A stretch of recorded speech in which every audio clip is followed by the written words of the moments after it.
네, 안녕하세요. 외대 프랑스학과에 재직 중인 김모세 교수라고 합니다.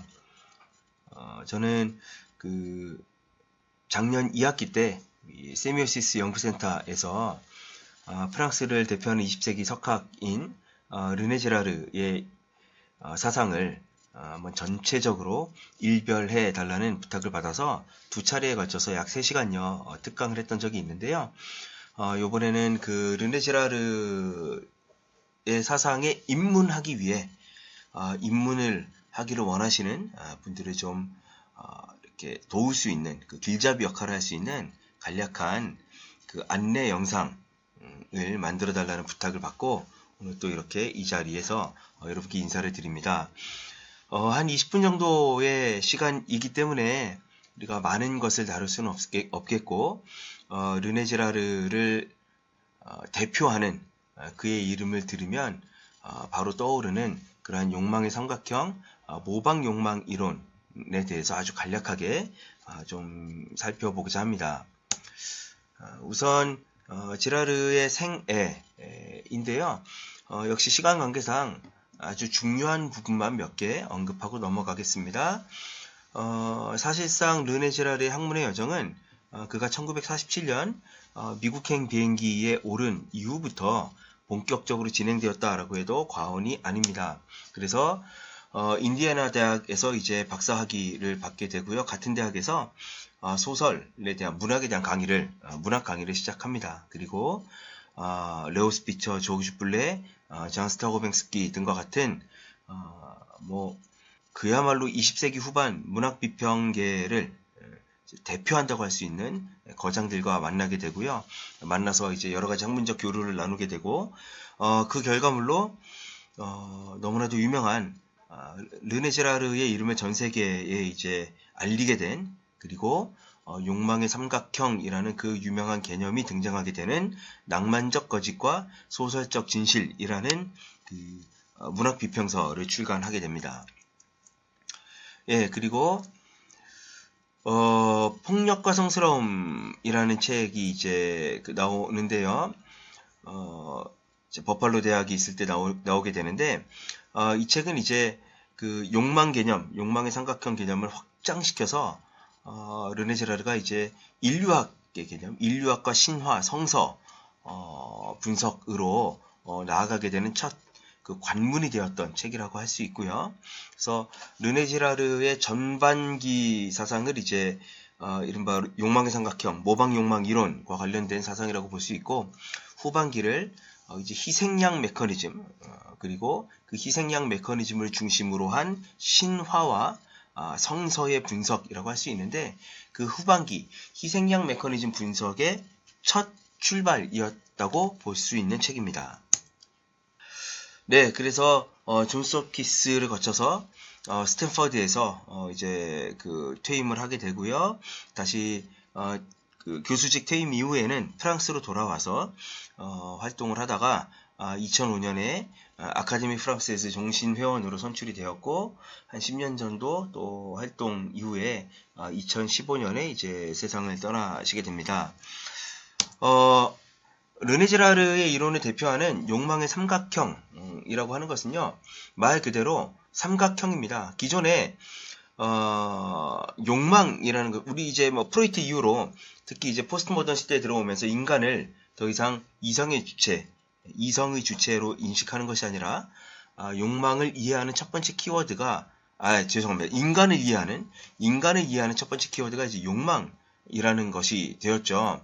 그런데 많은 경우에 욕망이라는 것을 이야기할 때는 항상 욕망하는 주체다와 내가 욕망하는 대상 사이에 그 대상이 명품 핸드백이든 아니면 명품 자동차든 아파트든 뭐건 아니면 어떤 그 직위이건 어쨌든 간에 사람이건 간에 욕망하는 나와 욕망하는 대상 사이에 1대1의 관계를 상정을 하고 항상 욕망과 관련된 담론들이 진행이 되어 왔습니다. 그런데 르네 제라르는 욕망이라는 것, desire, 프랑스어로 desire라고 하는데요. 이 욕망이라는 것이 이야기가 되기 위해서는 항상 주체와 대상 말고 그 옆에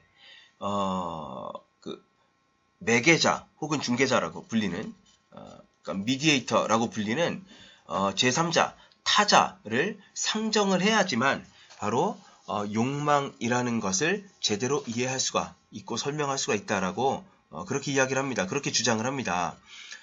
좀 쉽게 이야기를 하면요. 여기서 이제 르네 지라르는 그 욕망과 필요를 일단 기본적으로 구분을 합니다. 그러니까 필요, 우리가 need라고 부르는 것하고 욕망, desire라고 부르는 것이 일단 구분이 되는데요. 필요라는 것은 자연 발생적이에요. 그러니까 타자가 필요 없습니다. 누군가가 꼭 밥 먹는 걸 봐야 내가 배고픔을 느끼고 누군가가 물 마시는 걸 봐야 내가 목마름을 느끼는 것이 아니지요. 필요 혹은 욕구라고도 번역하는데 필요나 욕구는 자연 발생적입니다. 우리의 생존하고도 관련이 있고요. 그래서 정말로 꼭 누군가를 보지 않고 타자가 어떤 행동하는 것을 보지 않고도 배고프면 밥 먹고 싶고 목이 마르고 그래서 물 먹고 싶은 거고 혹은 뭐 학교에 다니기 위해서 가방이 필요한 거고 뭐 이런 겁니다. 그런데 문제는 욕망은 그 필요의 차원을 넘어서는 거예요.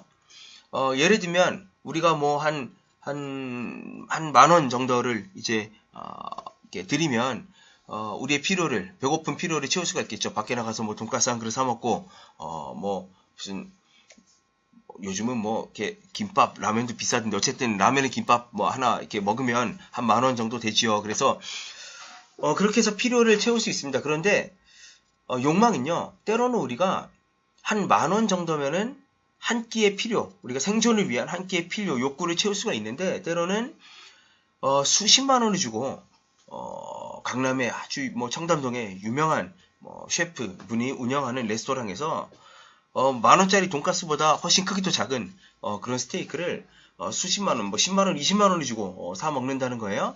이거는 이제 필요의 차원으로 우리가 설명을 할 수가 없는 것이죠. 필요의 차원을 초월하는 겁니다. 단순히 배가 고파서 거기서 20만 원짜리 스테이크를 사 먹는 사람은 없다고 봐도 돼요. 르네 지라르에 따르면 없는 겁니다. 그거는 그래서 그냥 배고프니까 내가 그 식당이 도대체 어떤 셰프가 운영하는 식당인지도 모르고 그 식당에 대한 기본 정보가 아무것도 없는데 단순히 지나가다가 배고파서 거기 들어가서 20만 원을 주고 스테이크를 하나 사 먹었다. 이거는 자연 발생적으로 그 스테이크를 향한 욕망이 내 안에서 이렇게 불타오르게 되었다라는 것은 실제로 이루어질 수 없는 일이다. 거짓말이다라는 겁니다. 가방도 마찬가지죠.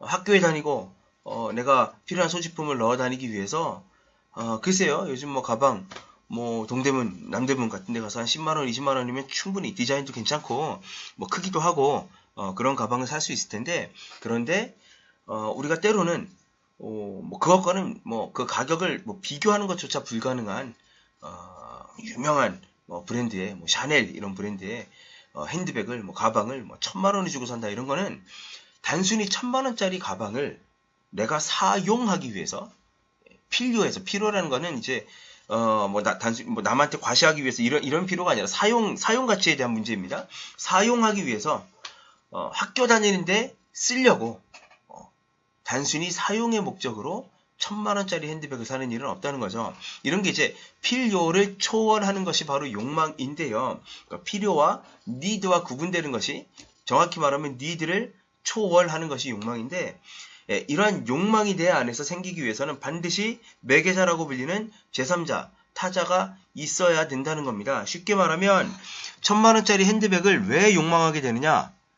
샤넬이라는 그 브랜드를 전혀 들어본 적도 없고 뭐 루이비통이라는 브랜드를 들어본 적도 없는데 지나가다가 뭐 예쁘죠. 보면 예쁘니까 그냥 들어가서 내가 뭐 우리 학생들 같은 경우에는 뭐 1년 동안 내가 학비를 충당하기 위해서 아르바이트 해서 모아뒀던 그 돈 1,000만 원을 다 내고 내가 학교를 때려치더라도 내가 이 돈을 다 여기다 쏟아 부어놓고 이 가방을 사겠다. 뭐 이런 욕망이 그냥 자연 발생적으로 생기지는 않는다는 겁니다.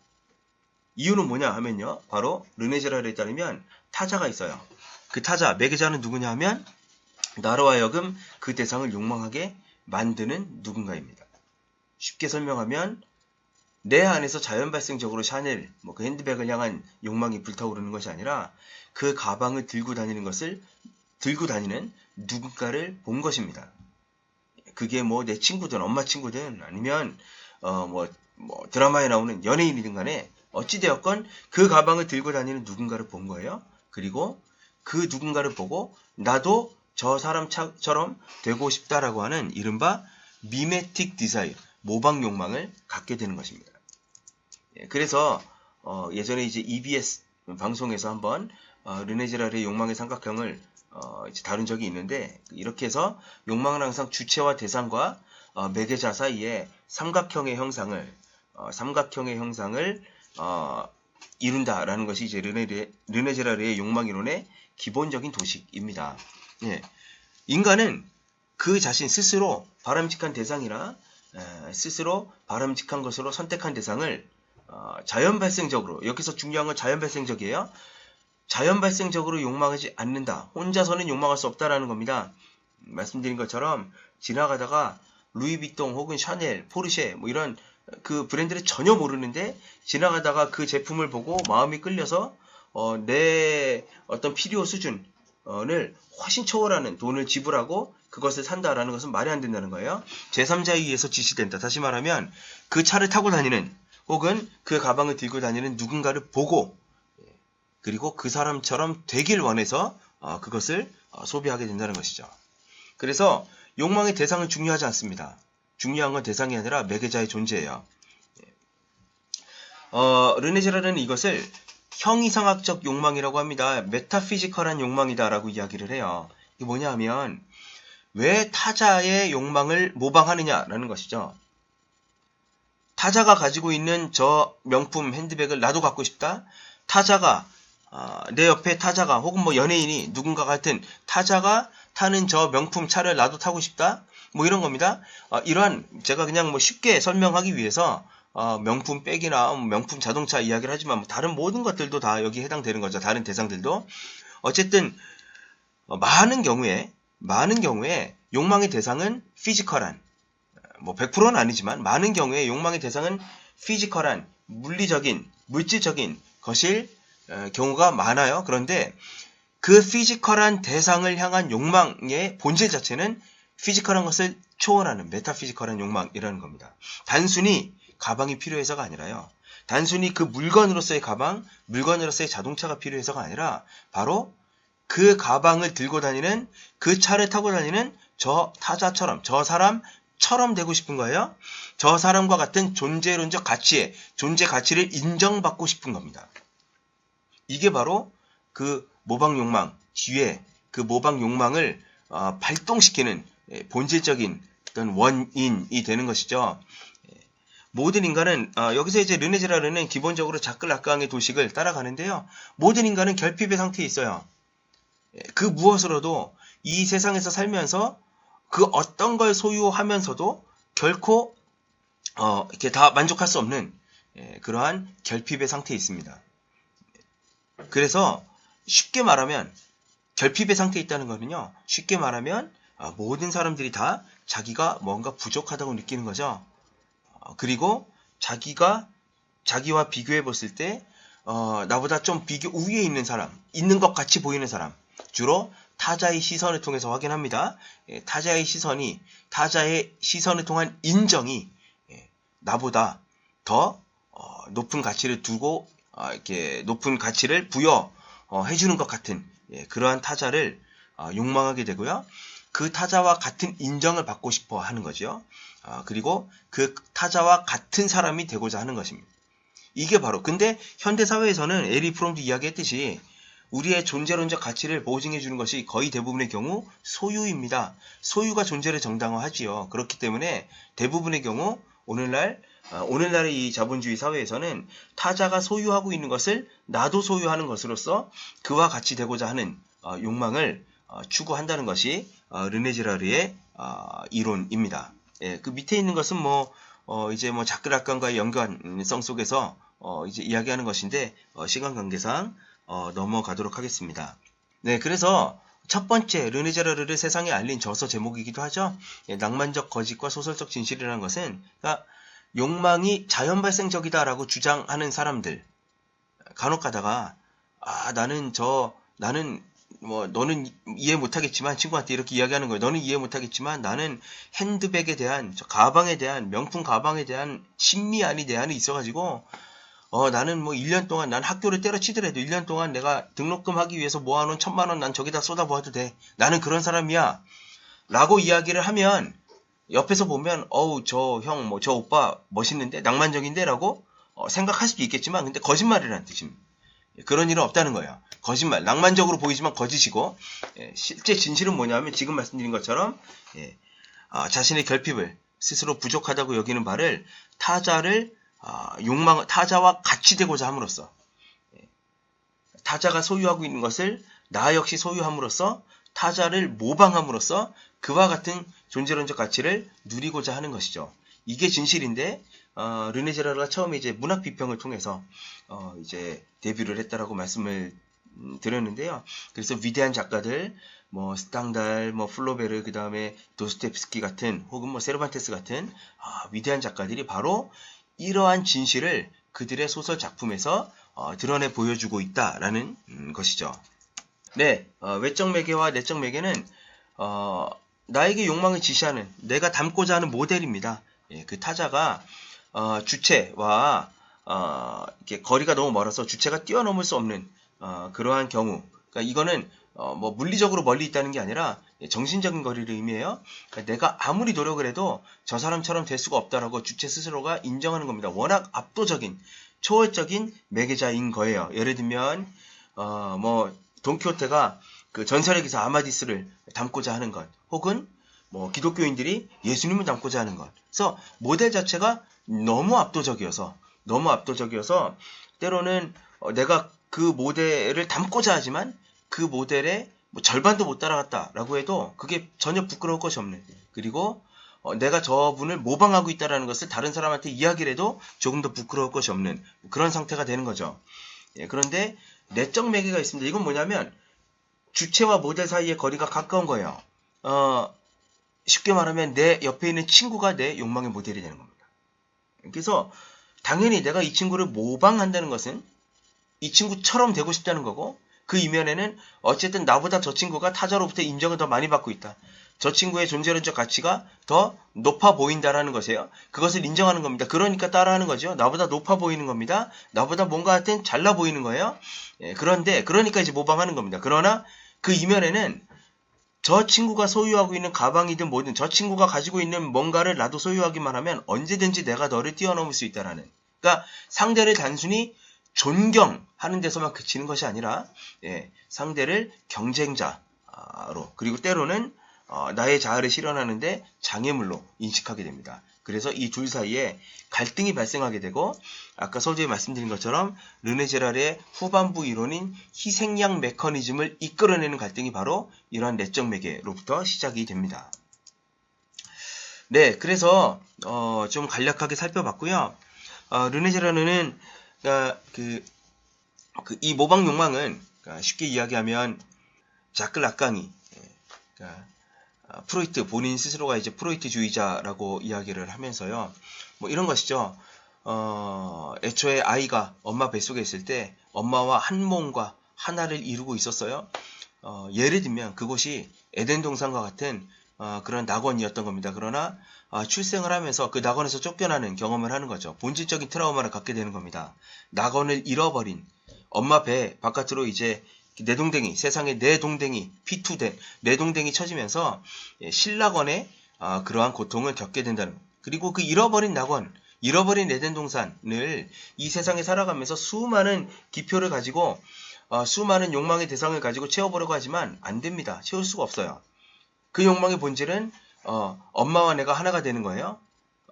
한번 그 욕망을 이렇게 실현시킬 수 있는 가능성을 맛보는 때가 옵니다. 바로 5, 6세 시기에 프로이트가 말했던 오이디푸스 컴플렉스 시기죠. 엄마와 내가 하나가 되길 바라는 거예요. 그러나 역시 그 오이디푸스 컴플렉스 시기도 진정으로 엄마와 내가 한 몸을 이루는 것으로 끝나지 못합니다. 아이는 아버지의 권위 앞에 굴복하게 되고, 그래서 엄마와 하나가 되고자 하는 욕망, 그러니까 진짜 본인이 원하는 거죠. 정말 그 아이의 결핍, 아이의 마음속에 자리 잡고 있는 결핍의 본질적인 원인인데, 그 엄마와 내가 하나가 되고자 하는 그 욕망을 포기하고 대신 강력한 존재인 권위의 존재인 아버지와 동일시하는 쪽으로, 쉽게 말하면 내 욕망의 결핍을 만들어낸 본질적인 어떤 것이 있는데 그것을 해결하지 못하고 누군가와 동일시라는, 나보다 더 나아 보이는, 나보다 더 강해 보이는, 나보다 더 강력한 존재론적 가치를 그 위상을 누리고 있는 것처럼 보이는 누군가와 나를 동일시, 모방하는 겁니다. 동일시하는 쪽으로 비껴간다는 겁니다. 그래서 락강이 말한 것처럼 끊임없이 뭔가를 욕망하고 해도 본질적인 문제를 해결하지 못하고, 그러니까 다른 방법을 택했기 때문에 그 욕망이 해결이 안 되는 것이죠. 계속해서 결핍으로 남고 욕망은 계속해서 이 대상에서 저 대상으로 미끄러질 뿐이고, 르네 제라르 역시 비슷한 이야기를 하고 있다라고 해도 과언이 아닙니다. 시간이 다 됐는데요. 결론적으로 르네 제라르는 현대사회에서 제기되는 욕망의 무조건적인 해방에 반대합니다. 왜냐하면 인간 욕망이 가진 근본적인 모방의 성격이 조금 전에 말씀드렸던 것처럼 바로 이 내적 매개, 특히 자본주의 사회에서 내 옆에 있는 내 이웃사람, 내 친구가 내 욕망의 모델이 됐을 때 단순한 이제 뭐 욕망을 넘어서 이게 이제 서로 간의 갈등과 경쟁을 유발하는 그런 메커니즘이 이루어지기 때문에 무조건적인 욕망의 해방은 굉장히 위험하다라고 이야기를 합니다. 그리고 결론적으로 모든 학문적 여정을 다 마친 이후에 이제 그 르네 제라르의 결론이에요. 르네 제라르가 모방 욕망에서부터, 문학 비평에서부터 시작해서 인류와 그리스의 신화, 그 다음에 유대 기독교의 성서 분석까지 이제 쭉 이어지게 되는데, 그러면서 성서 분석을 하면서 이제 그의 그 학문적 여정이 끝마치게 되는데요. 그러면서 이런 이야기를 해요.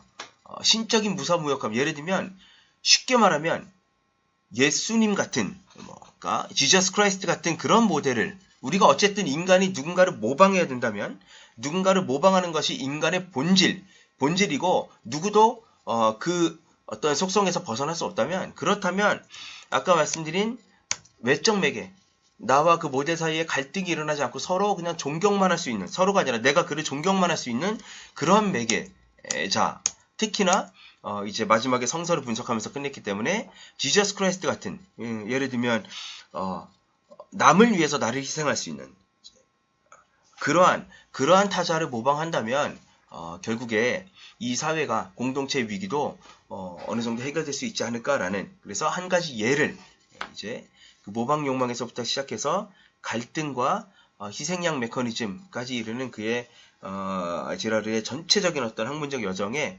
마지막 마침표를, 마침 또 마지막 성서를 분석하면서 이제 그의 학문의 여정이 이제 그 정리가 되기 때문에, 그래서 예수 그리스도와 같은, 지저스 크라이스트 같은 그러한 모델을 모방하는 것으로 이제 그의 결론을 대신하고 있습니다. 물론 이제 당연히 열린 결론이고 여러분들 여기에 대해서 여러 가지 그 생각을 하실 수가 있지만, 어쨌든 그 르네 제라르의 전체적인 사유의 흐름은 이와 같다라고 말씀드릴 수 있을 것 같습니다. 시간이 원래는 20분에 끝내야 되는데 조금 20분이 더 초과된 것 같아요. 그래도 하여튼 너무 많은 이야기를 짧은 시간 안에 하느라 좀 거칠게 설명을 했지만, 그래도 여러분들이 르네 제라르라는 학자에게 입문하는데, 그의 책을 꺼내 들고 읽기 시작하는데 조금이라도 도움이 되는 그러한 영상이었으면 좋겠습니다. 네, 들어주셔서 감사합니다.